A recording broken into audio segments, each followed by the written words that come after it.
हर हर महादेव मित्रों, पूरी दुनिया में भारत की पहचान एक धार्मिक और सांस्कृतिक स्थल के तौर पर होती है। यहाँ के हर राज्य में दर्जनों तीर्थ स्थान हैं, जहाँ हर साल लाखों श्रद्धालुओं की भीड़ उमड़ती है। उन्हीं तीर्थ स्थानों में से एक है पौराणिक शिव नगरी यानी आदि कैलाश। हिंदू पुराणों में आदि कैलाश को भगवान शिव, माता पार्वती, गणेश जी और कार्तिकेय जी का निवास स्थान बताया गया है, जिसके चलते हर साल हजारों श्रद्धालु आदि कैलाश और ओम पर्वत की यात्रा करने जाते हैं। लेकिन ये यात्रा इतनी आसान नहीं है। पुराणों के अनुसार 5 कैलाशों में से एक है आदि कैलाश, जो उत्तराखंड के पिथौरागढ़ जिले से सटी भारत तिब्बत सीमा पर स्थित है। आदि कैलाश और ओम पर्वत दोनों ही ब्यास घाटी का हिस्सा हैं। आदि कैलाश यात्रा सिर्फ धार्मिक यात्रा नहीं है। आदि कैलाश की यात्रा उन ऊंचे शिखरों की यात्रा है जो हमारी शारीरिक और मानसिक शक्ति को निरंतर चुनौती देते हैं। यह यात्रा ऐसी आध्यात्मिक सत्ता से साक्षात्कार करने की है जिसकी मर्जी के बिना एक पत्ता भी नहीं हिलता। यह यात्रा प्रकृति के देव रूप से मिलने की है, स्वयं को खोजने और स्वयं को खो देने की है। यह यात्रा साधारण मनुष्य का ऋषि और ऋषि का ईश्वर हो जाना है। कैलाश की यात्रा स्वयं से स्वयं की, आत्मा से परमात्मा की और भक्ति से मोक्ष की यात्रा है। आइए ऐसे आदि कैलाश की यात्रा करते हैं, जिस आदि कैलाश में महादेव अनंत काल पहले आसन लगाए और लगाए ही रहे। उसमें कोई तो जादू होगा, जहाँ भोलेनाथ माता पार्वती के साथ नित्य विहार करें। उन पर्वत चोटियों में परमात्मा की कोई तो कृपा बरसती होगी, जहाँ पहुंचकर जीवन की सभी इच्छाएं समाप्त हो जाती हैं। साधना की ऐसी तपोभूमि पर जब चढ़ना हो, तब यह भरोसा अत्यंत दृढ़ करना होता है कि शिव की नगरी में शिव के भरोसे ही चलेंगे।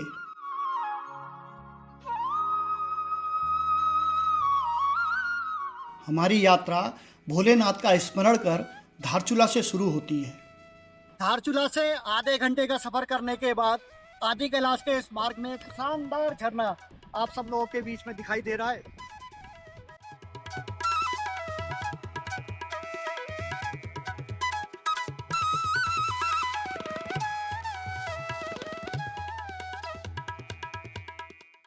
तवा घाट के कुछ ही आगे चले थे कि हम उस स्थान पर पहुंच गए जिसे कभी नहीं भुलाया जा सकता। इस स्थान का नाम है मालपा। ये वही मालपा है जहां हुआ भूस्खलन भारत के सबसे भीषण भूस्खलनों में से एक था। मालपा में 1998 में यहाँ लैंडस्लाइड हुआ जी। यहाँ यात्री वाले थे 65 यात्री, 65 ही जो है होने वाले, 65 ही जो है पोर्टर और लगेज वाले, और लोकल हमारे इधर के सिविलियन 6-7 परिवार थे, और आर्मी वाले, आईटीबीपी वाले, सारे मिला करके 280 के आसपास मर गया, सारे दफन हो गए। 18 अगस्त 1998 की वो काली रात, जब इस गांव में चट्टान दरकने से बड़ी तबाही मची। इस त्रासदी में लगभग 300 लोगों की मलबे में दबने से मौत हो गई। मृतकों में 60 वो कैलाश मानसरोवर यात्री भी थे जो यात्रा पर जाने के दौरान मालपा पड़ाव में रुके थे।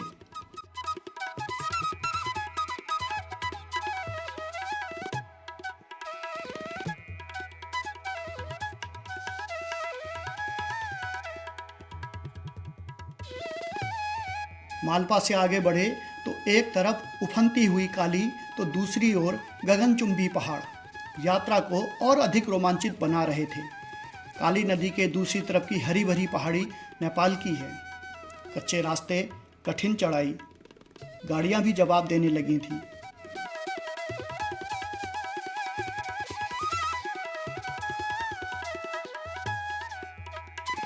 बूंदी गांव पहुंचते हैं तो ऊंचे ऊंचे पहाड़ों पे बर्फ दिखनी शुरू हो जाती है। आज की रात हम बूंदी में ही रुके। शंकर संकट हरना, ओ भोले बाबा शंकर संकट हरना। दूसरे दिन हम बूंदी से चले। अच्छे प्राकृतिक नज़ारों के बीच छिया लेक की खड़ी चढ़ाई और ख़राब सड़क गाड़ियों के साथ साथ ड्राइवरों की भी परीक्षा ले रही थी। छिया लेक से हमारे परमिटों की चेकिंग शुरू हो जाती है। छिया लेक से नपलचियू होते हुए एक ऐसे टी पॉइंट पर पहुंचते हैं जहां राइट साइड गूंजी और लेफ्ट साइड नाभी गांव मिलता है। दोनों ही स्थानों पर होम स्टे की सुविधा उपलब्ध है। गूंजी से आगे चलकर आप ओम पर्वत और नाभी से आगे आदि कैलाश को जाने का रास्ता जाता है। यही वो स्थान है जहां से बहुत अधिक ठंड शुरू हो जाती है।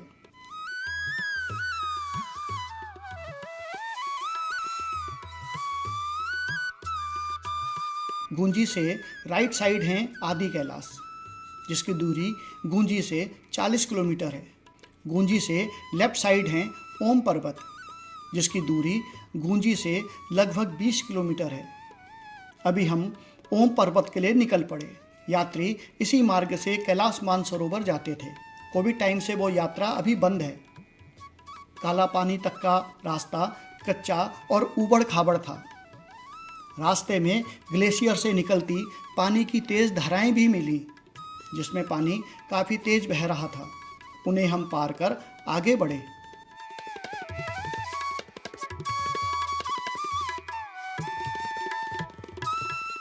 काला पानी से आगे बढ़ने पर नाभी ढांग से पहले हमें नाग पर्वत दिखाई दिया। यह पर्वत शेषनाग जैसा दिखता है, जो सभी सांपों का राजा है।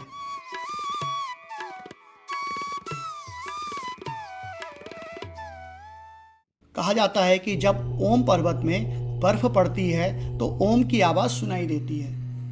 ओम पर्वत को देखने के लिए हम बेकरार थे, जिसे दुनिया का सबसे बड़ा रहस्य माना जाता है।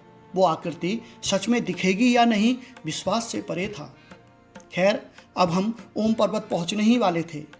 हम जब इसी यात्रा में कारचूरा से चले तो गुंजी के बाद हम नाभी डांग की तरफ को बढ़े, तो हमें सबसे पहले जो अगर कहीं जिस जगह से ओम पर्वत के दर्शन होते हैं तो वो यह जगह है। हमारे सामने था ओम पर्वत, जिसकी चोटी पर बनी ओम की आकृति बिल्कुल साफ नजर आ रही थी। आप इसे कुदरत का करिश्मा नहीं कहेंगे, आप इसे प्रकृति का कमाल नहीं कहेंगे, तो क्या कहेंगे? बहुत ही अद्भुत। समुद्र तल से करीब 20,000 फीट की ऊंचाई पर आंखों के सामने एक विशाल ओमकार कुदरत का एक अद्भुत करिश्मा था। ओम की आकृति किसी अजूबे से कम नहीं। इस स्थान पर बहुत तेज बर्फीली हवाएं चल रही थीं। पौराणिक मान्यताओं के अनुसार हिमालय पर कुल 8 प्राकृतिक ओम की आकृतियां बनी हुई हैं। इनमें से अब तक केवल ओम पर्वत की ही आकृति के बारे में पता चल सका है। जिस स्थान पर ओम पर्वत दिखता है उसे नाभी ढांग कहते हैं। नाभी ढांग से ही तिब्बत में प्रवेश किया जाता है। इतनी ऊंचाई पर सकारात्मक ऊर्जा से भरपूर इस पवित्र स्थान को देखना एक सुखद अनुभव है। बड़ा स्वर्णिम अवसर है हम सब के लिए ओम पर्वत की बैठ करके जो आदिदेव महादेव के निष्कल्प स्वरूप हम सब दर्शन कर रहे हैं।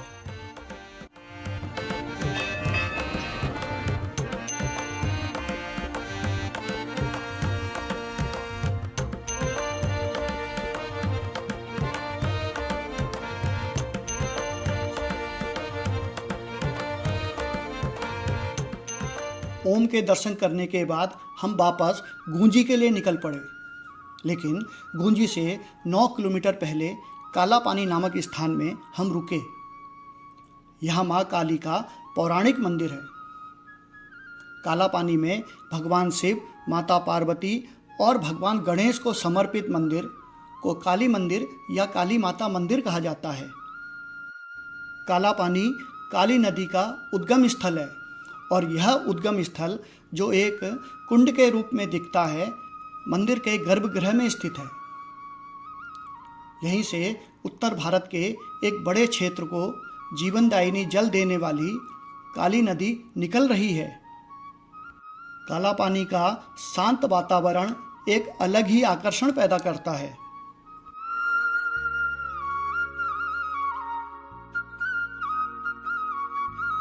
इसी स्थान से सामने की काफ़ी ऊंची पहाड़ी के शिखर से कुछ ही नीचे एक गुफा दिखाई देती है जिसे ब्यास गुफा कहा जाता है। कैमरे को हमने जूम करके देखा तो इस गुफा की भव्यता और विशालता का एहसास हुआ। कैमरे को जूम करने से इसमें एक झंडा भी दिखाई देता है। वहाँ हमें बताया गया कि सेना के कुछ जांबाज जवानों ने वहाँ पहुंचकर इसको लगाया था। अद्भुत और रोंगटे खड़े कर देने वाला ये किस्सा था।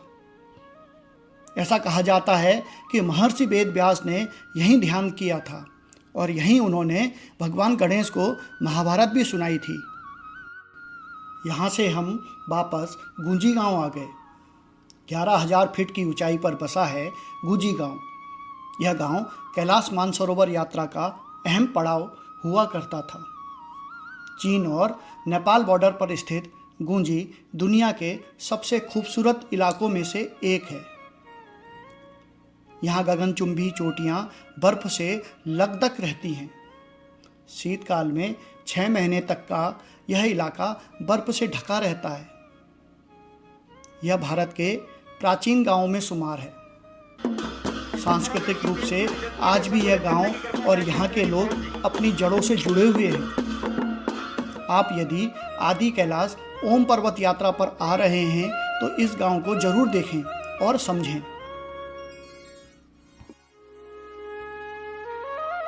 हमारा गांव गुंजी 11,500 की फीट की ऊंचाई में बसा है। गुंजी में रात्रि विश्राम करने के बाद अगली सुबह हम अपनी स्वप्न सरीखी यात्रा पर आगे बढ़ गए, जहाँ से आप आदि कैलाश के दर्शन करेंगे। जोलिंगकोंग उसकी समुद्र तल से ऊंचाई 15,000 फुट से अधिक है। इतनी ऊंचाई पर ऑक्सीजन की मात्रा कम होती है, इसलिए अपने शरीर को ढालने के लिए गुंजी या नाभि में एक दिन जरूर रुकना चाहिए ताकि आपकी बॉडी बदलते हुए ऑक्सीजन लेवल से अपने को ढाल सके।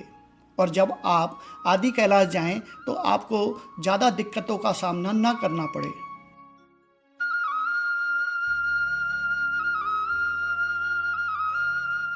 गुंजी से 4 किलोमीटर पर नाभि गांव है। यहाँ भी बड़ी संख्या में यात्री रुकते हैं। नाभि से आदि कैलाश 35 किलोमीटर दूर है। रास्ते में रोंगकोंग नाम का बहुत ही सुंदर और प्राचीन गांव दिखाई देता है। नाभि से लगभग 18 किलोमीटर दूर है कुटी गांव। इस रास्ते को देखकर ऐसा लगता है ये खूबसूरत रास्ता जिंदगी भर खत्म ना हो। बेहद ही खूबसूरती प्रकृति ने यहाँ बिखेरी है। सुंदर और रपटीली सड़क के साथ साथ बहते तेज पानी की नदी, चारों तरफ हरे भरे पहाड़ और उनके पीछे बर्फ से लदे हुए हिमालय की श्रृंखला। पूरा नज़ारा मानो एक सपने से कम नहीं है। समुद्र तल से 13,000 फीट की ऊंचाई पर यह इस मार्ग में अंतिम गांव है। कुटी गांव का नाम द्वापर युगीन 5 पांडव भाइयों की मां कुंती के नाम पर रखा गया।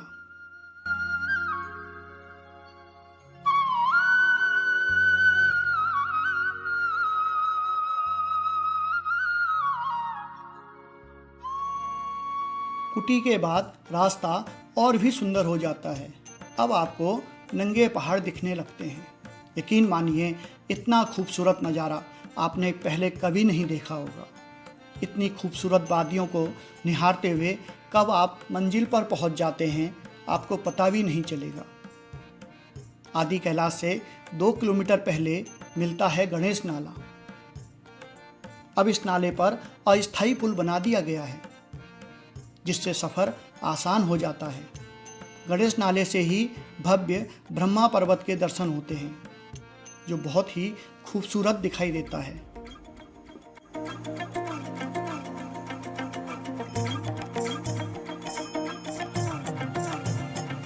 और हम पहुंच गए आदि कैलाश। इसको ही छोटा कैलाश बोला जाता है। आदि कैलाश को ही कैलाश मानसरोवर की प्रतिकृति के रूप में पुराणों में वर्णित किया गया है। धार्मिक मान्यताओं में आदि कैलाश यात्रा को कैलाश मानसरोवर यात्रा के बराबर माना जाता है। समुद्र तल से 20,000 फुट की ऊंचाई पर स्थित आदि कैलाश दारमा, ब्यास और चौदास घाटियों के मध्य स्थित है, जहां पहुंचकर साक्षात महादेव की अनुभूति होती है। कैलाश को महादेव के सबसे प्राचीन निवास स्थल के रूप में माना जाता है। यह भोलेनाथ का प्रिय स्थल है।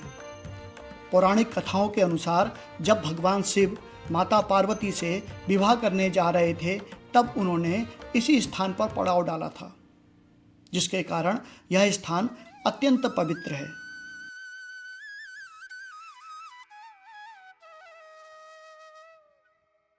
जोलिंगकोंग से लगभग 1.5 किलोमीटर दूर पार्वती कुंड है। यहाँ पहुंचकर जो अनुभूति होती है उसे शब्दों में बयां नहीं किया जा सकता। यहाँ की अप्रतिम सुंदरता आपको सम्मोहित कर देती है। आप इस स्थान को एकटक निहारते ही रह जाते हैं। भगवान आदि कैलाश यहाँ पर आपके ही सामने खड़े दिख जाते हैं। पार्वती कुंड में पार्वती सरोवर है, जिसे कैलाश मानसरोवर के बराबर माना जाता है। कहा जाता है यहाँ पार्वती माता ने स्नान किया था। माँ पार्वती जब विवाह के पश्चात यहाँ पे रुक के उन्होंने विश्राम करके स्नान किया। कहा जाता है कि माँ पार्वती को यह स्थान बहुत प्रिय लगा और उनको यह स्थान हमेशा बहुत प्रिय रहा। वहाँ पार्वती का मंदिर है, भोलेनाथ का। पार्वती माता का आपको सामने दिखाई दे रहा होगा, वहाँ पर पार्वती में कुछ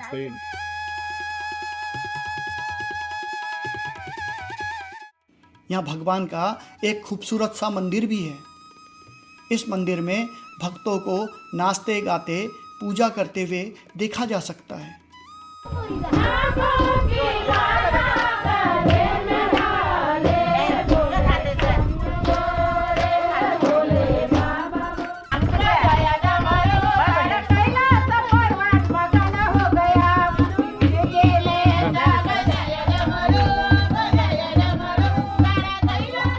आप इस पवित्र स्थान में असीम ऊर्जा की अनुभूति कर सकते हैं।